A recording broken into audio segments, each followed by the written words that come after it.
My name is Mark Caldwell. I'm executive producer at Midway for Hour of Victory. Hour of Victory, like a lot of the other first-person World War II shooters, has a very good historical content as far as the weapons and the locations, the jeeps and the tanks and stuff that you travel in. What sets us apart from the other historical World War II shooters is the fact that we allow you to play three main different types of characters.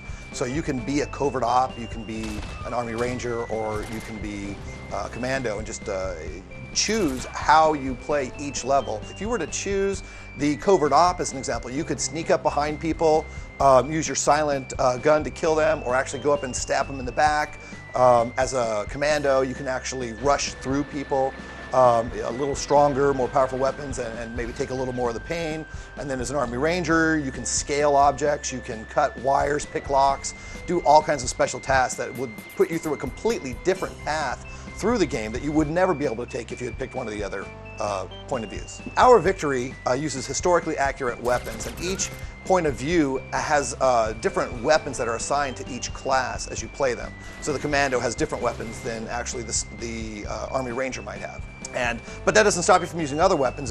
As you travel through, as you conquer other enemy units, they'll drop their weapons. You can pick up their weapons in case you run out of ammo or for whatever purpose at all. When you're firing your weapon, our standard button that you use for firing can also be used for melee. We have a separate button that you can use for melee, but as you get close enough to an opponent, if you were firing your weapon, you would automatically switch into melee mode and it would automatically strike them with the butt of the gun or whatever you were using.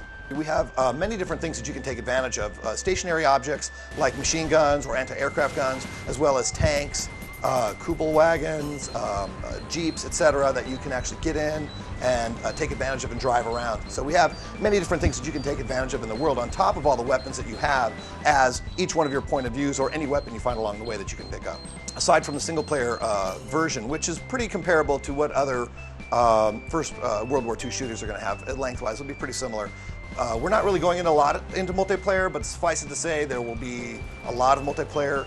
We'll be taking advantage of Xbox Live, achievements, there'll be hidden things all over the maps that will give you extra points. Each level is designed for each point of view, and not just for each point of view, but also the ability for the player to actually interact with the level. So if you get to a spot where you're really supposed to get in a tank and drive the tank and kill other tanks, if you don't get in the tank, you don't have to. You can find other weapons around that you might have to use, or other ways to disable those tanks, and it's really up to you. Either by doing one of the different points of view for each one of the different characters, or by finding other weapons around. So if you got into the tank and the tank got destroyed, as an example, hop out, you get another weapon, you go kill all the other tanks using Panzer strikes or anything else, and it's really up to the player to determine how they progress through each level. Hour of Victory is shipping this summer of 2007 for the 360 exclusively.